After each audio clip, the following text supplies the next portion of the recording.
Përshëndetje përsëri.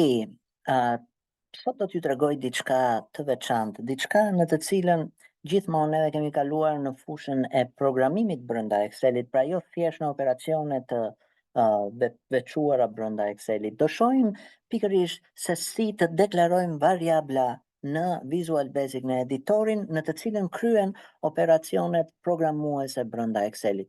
Për këtë, po të shikoni, ne kemi dy variabla që janë ruajtur në qelizat A1 dhe A2, por që neve do t'i deklarojmë këto variabla në editorin tonë. Do të shkojmë te komanda view, do të shkojmë te komanda macros, view macros, dhe do krijojmë një le të themi procedurë të re që do t'i quhet deklarimi. Japim create dhe do shikoni që në rastin konkret, përpos të gjitha elementeve të tjera që mund të kemi krijuar, kjo procedurë e re ka një fillim që fillon me fjalën sub, ka dhe një mbarim që mbaron me fjalën end sub, që do thotë këtu fillon, këtu mbaron procedura.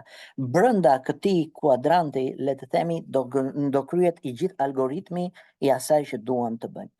Deklarimi i variablave është një nga gjërat më të rëndësishme kur ti fillon edhe programon, aq më tepër në çdo gjuhë programimi, nuk është vetëm në Visual Basic, por edhe në Python dhe në Java dhe në C++, në çdo lloj programi që ti punon, patjetër që ke të bësh me deklarimin e të dhënave. Dhe deklarimi i të dhënave ka të bëjë me tipin e të dhënave, ka të bëjë me një emër të asaj variabli që ti do të bësh, edhe patjetër edhe me hapësirën që do të zëj ai variabël në le të themi hard diskun tuaj.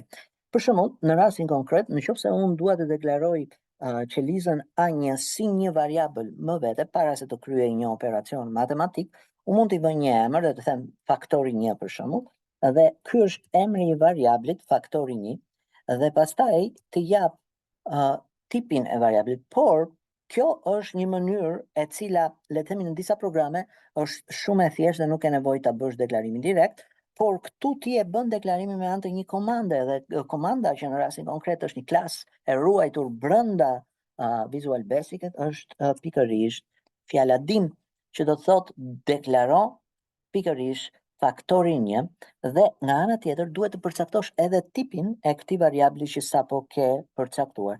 Dhe meqense tipet mund të jenë të ndryshme, unë duhet të zgjedh një tip, meqense do kryej operacion matematik, që është integer. Integer do të thotë numër i plot, por mund të jetë double, që do të thotë numër me presje, mund të jetë gjithashtu boolean, që do të thotë ose po ose jo, pra është variabël logjik, e shumë të tjera si këto. Nëse hyn edhe shikon tipet e variablave, mjafton të kërkoni, dhe ka me qindra mira lloje variablash, tipe variablash, që çdo ditë më shumë ato shtohen edhe kuptohet, i japin një kontekst më të gjerë të punuarit me të dhënat.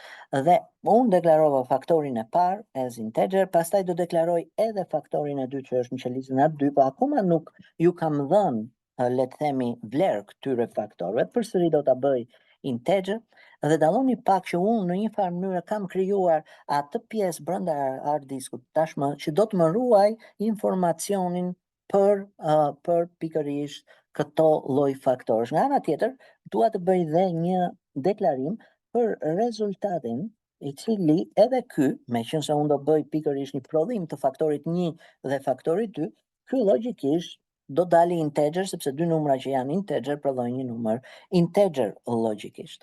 Tashmë kam krijuar 3 lokacione brenda hard diskut tim, pjesës që është caktuar tek Exceli, që do të kryen, le të themi, presin të dhënën. Dhe përpara se sa të filloj dhe të kryej operacionet e mia, sigurisht që në rastin konkret më duhet t'i mbush disa nga këto të dhëna, nga këto variabla me të dhëna.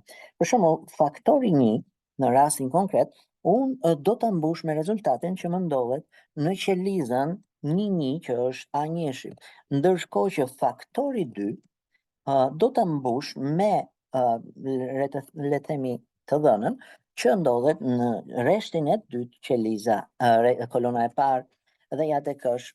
Unë tashmë atyre entiteteve bosh që kisha krijuar brenda hard diskut tim, i jap vlerë pikërisht nga vlerat që ndodhen në Excelin tim, në ato të dhëna që unë dua të marr. Dhe tashmë operacioni matematik që unë mund të kryej është shumë i thjeshtë, mjafton të them rezultati. Ashtu, por keni kujdes, është shumë e rëndësishme të ruani në të njëjtën formë siç i keni deklaruar të dhënat edhe emrat e të dhënave, dhe tani të them rezultati është i barabartë me faktori 1 shumëzuar për faktori 2.